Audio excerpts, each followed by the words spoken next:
హైదరాబాద్ కుత్బుల్లాపూర్ డివిజన్లో మాజీ భారత ఉప ప్రధాని సర్దార్ వల్లభాయ్ పటేల్ విగ్రహాన్ని తెలంగాణ ప్రభుత్వ chief whip doctor Mahender Reddy ఆవిష్కరించారు. ఈ సందర్భంగా ఆయన మాట్లాడుతూ స్వాతంత్ర సమరయోధునిగా, దేశ తొలి హోంమంత్రి, ఉప ప్రధానిగా సర్దార్ పటేల్ జాతికి ఎనలేని సేవ చేశారని కొనియాడారు.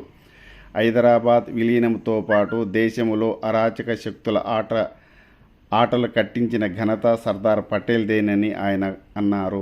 ఈ కార్యక్రమంలో స్థానిక నాయకులు, ప్రజలు పెద్ద ఎత్తున పాల్గొన్నారు.